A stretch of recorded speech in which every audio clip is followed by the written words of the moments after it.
It is a great club. It's like one of my favorite parts of being at SNHU. My parents asked me if I was gonna like transfer to a different college if I got that Department of Defense scholarship, and I'm like, no. I got Ross too working on my Pi, and I'm able to send motor control commands from another Ross 2 instance. So that's where I'm at. And then I got the parts yesterday to start, you know, getting the robot ready to do the SLAM algorithm. What is this black encoder for? Do you know what this black encoder is for? It just uses an LED and a photo resistor to detect the, number of light pulses. Yeah, that is the perfect chassis for what we're doing here. How much did that run you? I think it was like $20. 20, that's it? Yeah. I overpaid. I paid like 30. Oh. You hear that, Josephine? I did. I was gonna ask where you bought it for $20. Can you share the link in there, Joe? I hate Amazon, but everything on there is so cheap. But, $20. I paid like 30 or 35, I think. All right, I have ordered that chassis. It's gonna come in blue, and I'm gonna actually be able to use the tank tracks that you said were much more efficient. Yeah. Well, yeah, it's good. I'm really glad you found that link, Joe, because I could not find a US link for that chassis. I cannot stress enough how important it is to have those 4 motors. EmilioBot, unfortunately, there's only 2 motors here. Joe, do you have a sewing needle?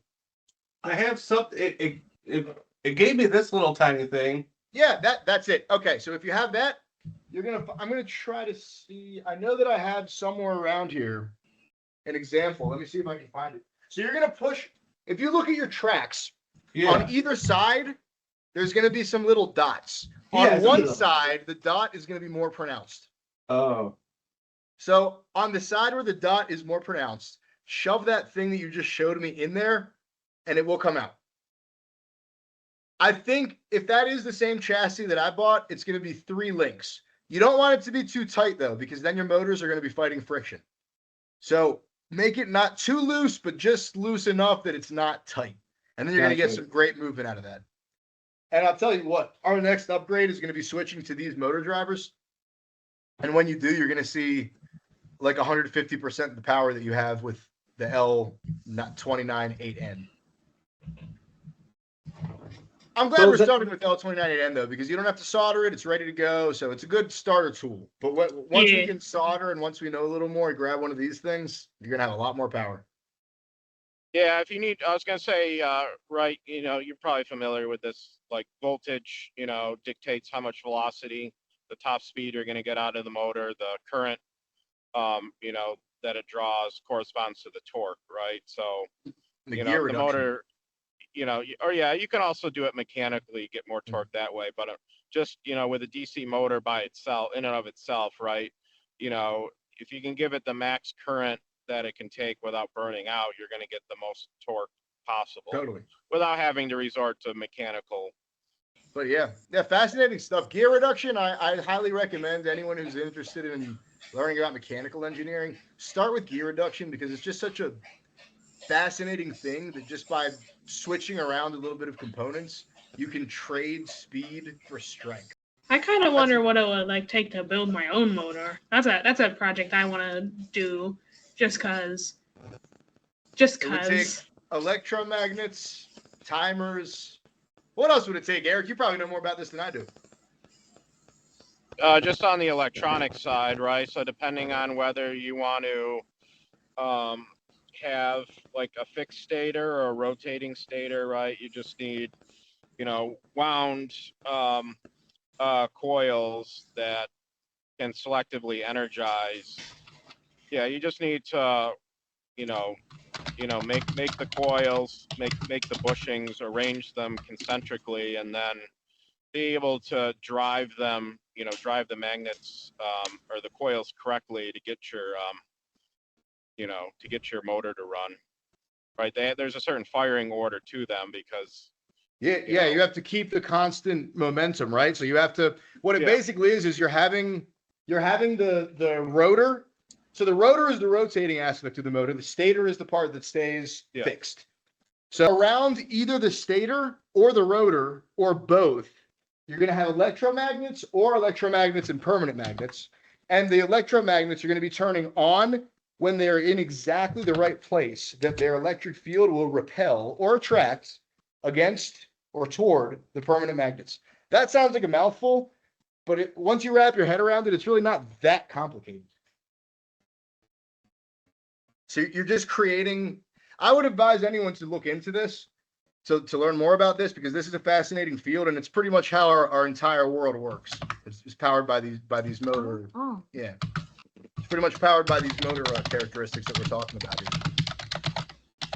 Yeah, now that you remind me, it's the difference is whether the permanent magnet is, is fixed or whether it rotates in the two designs. I forgot which is which now, but. Yeah, I forget which is which too, but yeah. Normally you'll have the permanent magnets on the rotor, and the stator will be what's pushing the rotor. And then the different timing is how you get the different speeds. Usually you just have one speed though, and you'll be controlling, you can control the speed by the motor controllers, or what will actually allow the electromagnets to turn on and off at such a rate that you're either getting fast movement or kind of slower movement. Then you can also have multi-phase motors too. And there's like multi-pole motors as well, all that jazz. Fascinating stuff. How are you feeling about your progress, Joe? I'm doing pretty good. I might as well just throw these instructions away because they don't do anything. You're just doing things on your own. The instructions don't help. No, you don't even understand. I got the same instructions. They are so useless, man. Like it's a black and white picture or something, and I have no idea what that is. It's like, okay. I'm figuring it out though. Some guy in a factory in China decided, we want to make this as cheap as possible, so we can't really print an instruction manual. Oh, I have a printer. There is something to be said about that, but like when it's done effectively, is it still a little bit loose? Is there still a little bit of slack? Because you want a little bit of slack. That's not too bad. Try it out. If you don't see the strength you want, add another link. Yeah. Okay. If you don't see, because you don't want to be too loose either, Right. If you have any questions while you're developing that, feel free to reach out to me personally. Oh yeah, absolutely. I totally appreciate also like your willingness to help and offer advice and everything. It's my pleasure. Yeah, I appreciate it. When I started this club, I knew a lot less about robotics than I know now. So if anything, I'm getting a lot out of it too. You know what I mean? We're all getting a lot out of it. That's why I love this club so much. It is a great club. It's like one of my favorite parts of being at SNHU. My parents asked me if I was going to like transfer to a different college if I got that Department of Defense scholarship, and I'm like, no, I like it here at SNHU. It's great. That's what I'm talking about. Oh my God, I'm so glad we recorded that. I'm going to share that with the deans in our meeting. Yeah. Oh, that looks beautiful. I just stopped recording too to start sending everything to YouTube. Oh. So good. That looks like an amazing chassis. Find something to mount on top of that so that we can have our Pi motor controller. Just look at everything we're talking about this much surface area. This is going to be one layer. Okay. And then the other layer is pretty much only going to be this. So you got to find a place for these. And then you got to find a place for this switch. Got it. This, that's pretty much it. Okay. And then if you want, I would highly suggest leaving extra space for a camera, because once you have this built, you're going to want to put that camera on there, because by the time we all have our robots built, I'm pretty sure I'm going to have this Wi-Fi thing going. So you're going to be able to tell your family members, hey, go to this website and log in. there they will be in the room with you. That's sweet.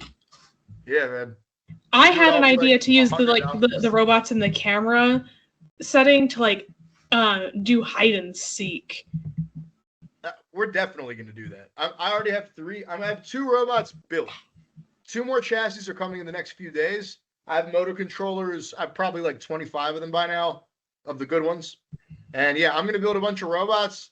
That's our goal. That's our next goal. We need to go do real life robot hide and seek with the cat too, as a guest star. Oh, the cat's playing. Oh, my cat will not. She's going to be a part of that for sure. She will not let us play that by ourselves. She's going to be into it. The cat is worth 5 points to our 1. Yeah, if you find, the cat's really easy because she's not she's a cat, so she's not as smart as we are. So she'll hide and like her whole tail will be sticking out of where she's hiding. And she's so excited too, so it's like flicking around. And Try to have your chassis and at least 2 more floors on top of that for next meeting. We're going to be in really good shape. All right, Yep. sounds good. And that Joe, that chassis looks excellent. Cool, it thanks. looks amazing.